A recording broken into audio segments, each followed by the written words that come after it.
ఒక మధ్యతరగతి తండ్రి ఆశ, తన కొడుకు డాక్టర్ కావాలని. ఒక పేద తల్లి కల, తన కూతురు ఆఫీసర్ అయ్యి ఇంటి కష్టాలు తీర్చాలని. రాత్రి పగలు నిద్ర లేకుండా తిండి తిప్పలు మానేసి వేల రూపాయల కోచింగ్ ఫీజులు కట్టి ఆ ఒక్క ఎగ్జామ్ కోసం ఏళ్ల తరబడి ఎదురు చూస్తారు. కానీ ఆ ఎగ్జామ్ హాల్లో అడుగు పెట్టకముందే ఎవడో ఒకడు ఆ పేపర్ను లక్షలకు అమ్మేస్తున్నాడని తెలిస్తే ఆ కన్నవారి గుండె కొత్తకు విలువెంత? రాత్రి పగలు కష్టపడి చదివిన ఆ విద్యార్థికి చివరికి దక్కేదేంటి? ఇది ఈరోజు మొదలైన కథ కాదు. ఇదొక మాఫియా నెట్వర్క్. దశాబ్దాలుగా మన దేశాన్ని ఊపేసిన ప్రధాన పరీక్షా కుంభకోణాలు, నకిలీ ఉద్యోగ నియామకాలపై డీటెయిల్డ్ రిపోర్ట్ ఈ వీడియోలో చూద్దాం. స్కిప్ చేయకుండా ఈ వీడియో ఆఖరి వరకు చూడండి. నమస్తే, వెల్కమ్ టు ఆర్టీవీ.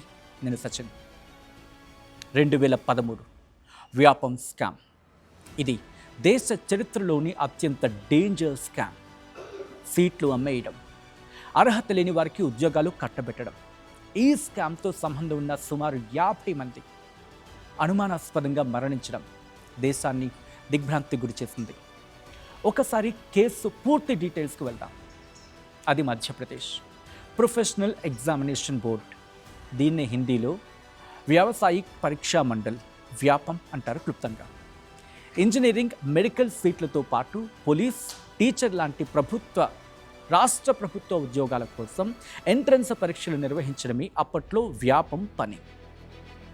కానీ మధ్యప్రదేశ్ వేదికగా జరిగిన ఈ స్కామ్తో నినాదాలు, నిరసనలతో దేశం దద్దరిల్లిపోయింది.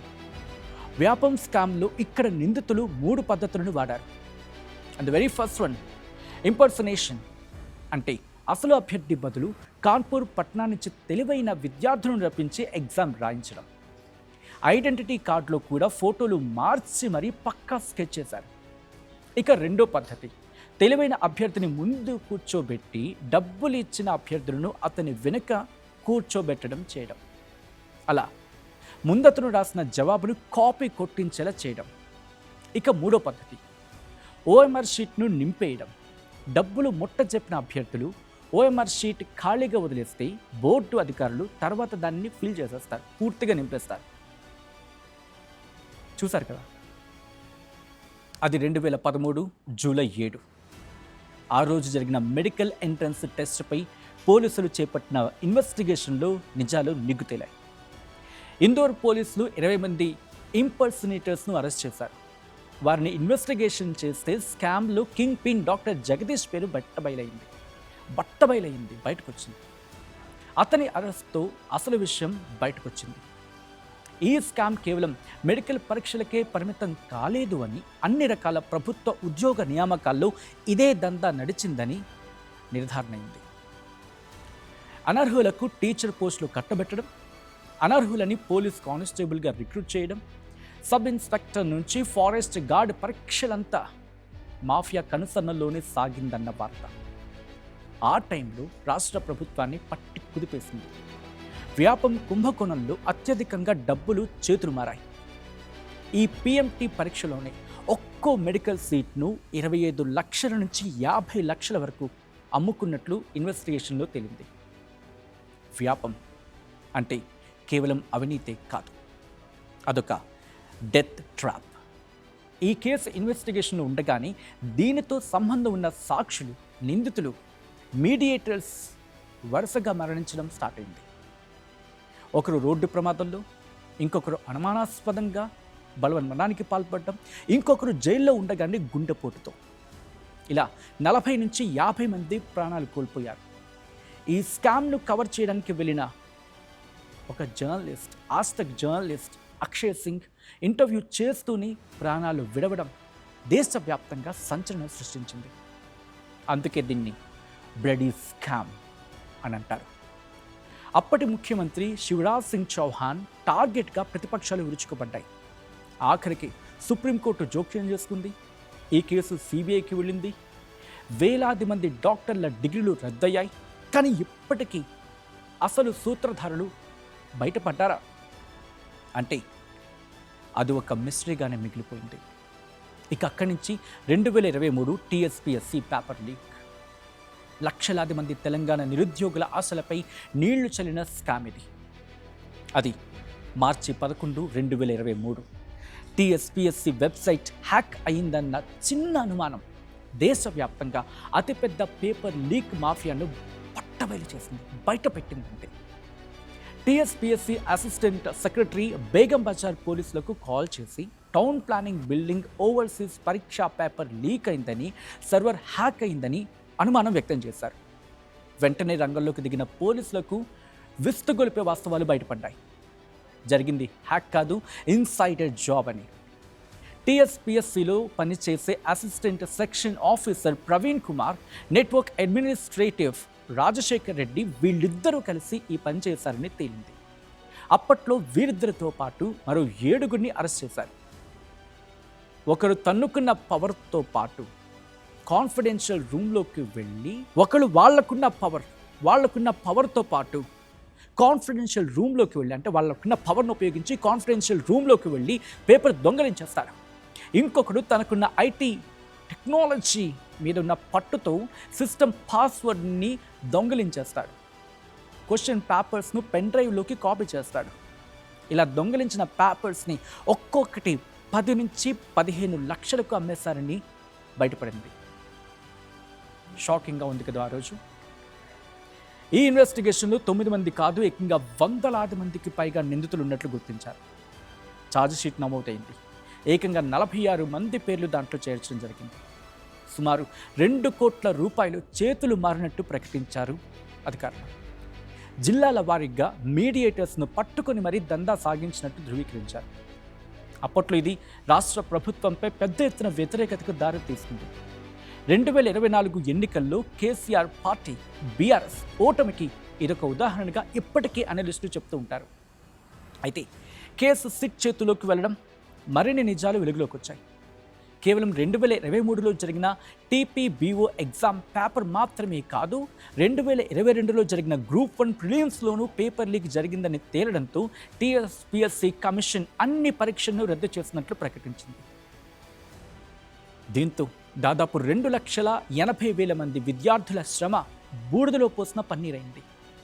మా వయసు అయిపోతుంది, మా తల్లిదండ్రుల కలలు ఏమవ్వాలి అంటూ కన్నీళ్లు పెట్టుకున్న అభ్యర్థుల వీడియోలు ఈ రోజుకి సోషల్ మీడియాలో చక్కర్లు కొడుతూనే ఉన్నాయి, గుండెలను పిండుస్తూనే ఉన్నాయి, వైరల్ అవుతూనే ఉన్నాయి. ఇక అక్కడి నుంచి 2024 నీట్ వివాదం ఏ స్థాయిలో దుమారం రేపిందో అందరికీ తెలిసిందే. గతంలో ఎప్పుడూ లేని విధంగా 2024 రిజల్ట్స్లో ఏకంగా 67 మంది విద్యార్థులకు 720కి 720 పూర్తి మార్కులు ఆల్ ఇండియా ఫస్ట్ ర్యాంక్స్ వచ్చేసాయి. అది కూడా ఒకే పరీక్షా కేంద్రం నుంచి 6 టాపర్లు రావడం గట్టిగా అనుమానాలకు దారితీసింది. పరీక్షకు ముందే బీహార్, గుజరాత్ స్టేట్స్లో పేపర్ లీక్ అయిందని బలమైన ఆరోపణలు వచ్చాయి. 1563 మంది స్టూడెంట్స్ ఎన్టీఏ గ్రేస్ మార్క్స్ కేటాయించిందండి. 1563 మంది విద్యార్థులకి ఎన్టీఏ గ్రేస్ మార్క్స్ను కేటాయించింది. దీనివల్ల కొందరికి 718, 719 మార్క్స్ వచ్చాయి. అయితే నీట్ మార్కింగ్ విధానం ప్రకారం ఇవి అసాధ్యం కావడంతో ఈ ప్రొసీజర్పై తీవ్రమైన అభ్యంతరాలు వ్యక్తమయ్యాయి. ఈ అక్రమాలపై విద్యార్థులు, వాళ్ళ తల్లిదండ్రులు సుప్రీంకోర్టును ఆశ్రయించారు. సుప్రీంకోర్టు ఈ వివాదంపై కీలకమైన ఆదేశాలు జారీ చేసింది. ఈ వివాదాస్పదమైన అంశానికి సంబంధించి ఇంకా 1563 మంది విద్యార్థుల గ్రేస్ మార్క్స్ను రద్దు చేసింది. వాళ్ళకి జూన్ 23, 2024న మళ్ళీ పరీక్ష నిర్వహించింది. పేపర్ లీక్ వల్ల కనీసం 155 మంది మాత్రమే లబ్ధి పొందారని, దేశవ్యాప్తంగా వ్యవస్థాగత వైఫల్యం జరగలేదని కోర్టు నిర్ధారించింది.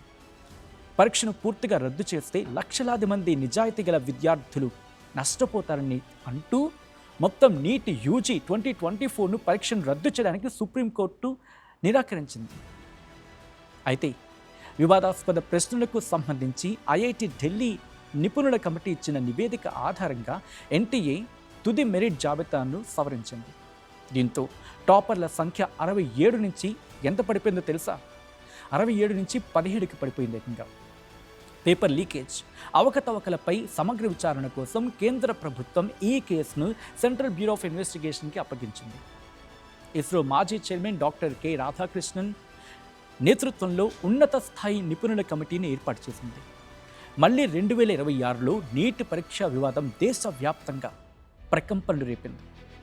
ఈసారి ఫలితాల విడుదల వరకు కాకుండా పరీక్ష జరిగిన కొద్ది రోజుల్లోనే ప్రశ్నాపత్రాలు లీకేజీ ఆధారాలు దొరికాయి. దీంతో మే 3, 2026న జరిగిన నీట్ పరీక్షను పూర్తిగా రద్దు చేశారు.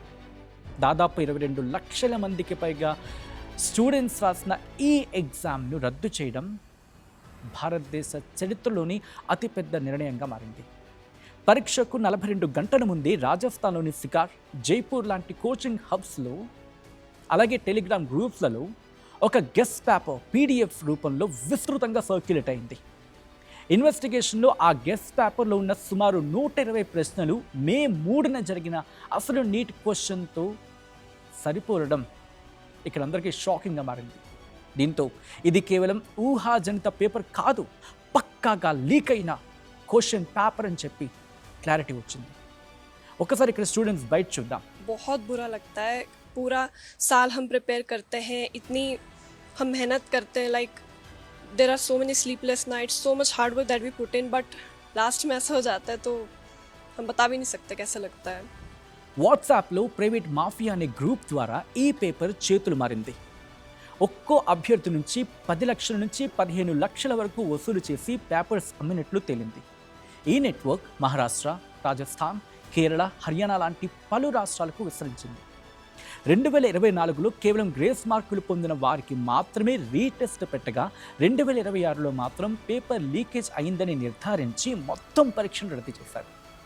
రాజస్థాన్ స్పెషల్ ఆపరేషన్ గ్రూప్ ప్రాథమిక ఆధారాలు సేకరించిన తర్వాత సెంట్రల్ గవర్నమెంట్ ఈ కేసుని కంప్లీట్ ఇన్వెస్టిగేషన్ అంటే పూర్తి స్థాయిలో సమగ్ర విచారణ కోసం మళ్ళీ సిబిఐకి అప్పగించింది.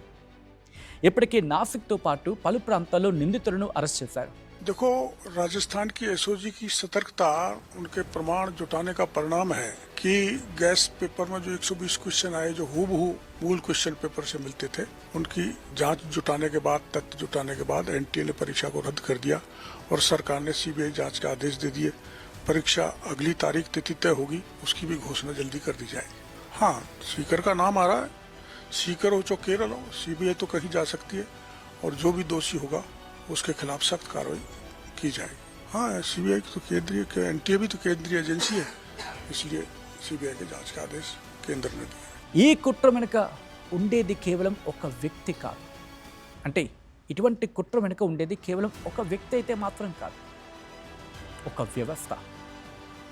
రాజకీయ నాయకుల అండదండలు, బోర్డు లోపల ఉండి అవినీతి తిమింగలాలు, టెక్నాలజీని వాడుకునే హ్యాకర్స్, వీళ్ళంతా కలిస్తేనే ఒక స్కామ్ ఇలా సక్సెస్ అవుతుంది. స్ట్రాంగ్ రూమ్ నుంచి ఫోటోలు తీసి వాట్సాప్ చేయడం, అసలు వ్యక్తి బదులు ఇంకొకరితో ఎగ్జామ్ రాయించడం, ఇన్వెస్టిగేషన్స్లో ఇన్వెస్టిగేటర్ను కొనేసి కాపీయింగ్కి సహకరించడం, వీరికి కావాల్సింది కోట్లు. కానీ వారు తాకట్టు పెడుతోంది స్టూడెంట్స్ ఫ్యూచర్స్ని. ఒక స్కామ్ బయటపడగానే మనకు కనిపించేది రాజకీయ యుద్ధం, పొలిటికల్ వార్. మీ హయాంలో జరిగిందంటే మీ హయాంలో జరిగింది అని విమర్శించుకోవడమే తప్ప సొల్యూషన్ మీద కాన్సన్ట్రేషన్ చేసే నాయకులు ఎంతమంది ఉన్నారబ్బా? క్వశ్చన్ చేసుకుందాం. సెంట్రల్ గవర్నమెంట్ కొత్తగా యాంటీ పేపర్ లీక్ లా తీసుకొచ్చింది సరే, కానీ అది గ్రౌండ్ లెవెల్లో ఎంతవరకు అమలవుతుంది? గవర్నమెంట్స్ మారుతున్నాయి, పేపర్ లీక్ ముఠాల నెట్వర్క్ ఎందుకు ఇంత బలంగా ఉంది? ఇంత మారుతూ ఉన్న గవర్నమెంట్స్ అంటే ఇది కేవలం అధికార పక్ష పార్టీనో లేకపోతే ప్రతిపక్షాల పార్టీకి సంబంధించిన సమస్య కాదు. ఒక్క మాటలో చెప్పాలంటే ఇది గవర్నమెంట్కో లేకపోతే ప్రతిపక్షాలకు సంబంధించిన సమస్య మాత్రమే కాదు, ఇది దేశ పునాదుల సమస్య. ఎగ్జామ్ క్యాన్సిల్ అని ఒక ప్రకటన వస్తుంది, కానీ ఆ ఎగ్జామ్ కోసం పడ్డ ఏళ్ల తరబడి కష్టం, కట్టిన వేల రూపాయల హాస్టల్ ఫీజు, కెరియర్ కోసం తపస్సు చేసిన ఆ వయస్సు, ఇవేవి జీవితంలో మళ్ళీ వెనక్కి రావు కదా. పిల్లోడు ఫెయిల్ అయితే వాడు చదవలేదు అని చెప్పి బాధపడతాం, కానీ అర్హత లేని వాడు డబ్బుతో సీటు కొనేస్తే ఆ బాధ ఎవరికి చెప్పుకోవాలి అని ఒక తండ్రి అడుగుతున్న ప్రశ్నకి సమాధానం మీ దగ్గర ఉందా? మిమ్మల్ని అంటే ప్రభుత్వాల దగ్గర ఉందా? ప్రతిపక్షాల దగ్గర ఉందా? ప్రభుత్వాలు మారాలి, చట్టాలు మరింత కఠినతరం కావాలి. కానీ అంతకంటే ముఖ్యంగా స్టూడెంట్స్ అండ్ వాళ్ళ పేరెంట్స్ అలర్ట్గా ఉండాలి. షార్ట్ కట్లో సీట్లు వస్తాయంటే నమ్మకండి. అలాంటి వాళ్ళని ప్రోత్సహించకండి, ఎంకరేజ్ చేయకండి. అవినీతికి వ్యతిరేకంగా గొంతెత్తండి. ఎందుకంటే ఒక డాక్టర్ అవినీతితో సీటు సంపాదిస్తే మనిషి మనుగడే ప్రమాదంలో పడుతుంది. ఒక ఇంజనీర్ తప్పు చేస్తే, తప్పుడు మార్గంలో వస్తే ఆ కట్టడాలపై నీడలు కమ్ముకుంటాయి. ఇది కేవలం వార్త మాత్రమే కాదు, లక్షలాది మంది విద్యార్థుల తరపున మీరు నేను అంటే మనం కలిపి వినిపించాల్సిన నిరసన గళం, వినిపిస్తున్న నిరసన గళం. మరి మీరు కూడా ఆ గొంతులో భాగస్వామ్యం అవుతారా? మీ గళం వినిపిస్తారా? మాట్లాడే ప్రయత్నం చేయండి.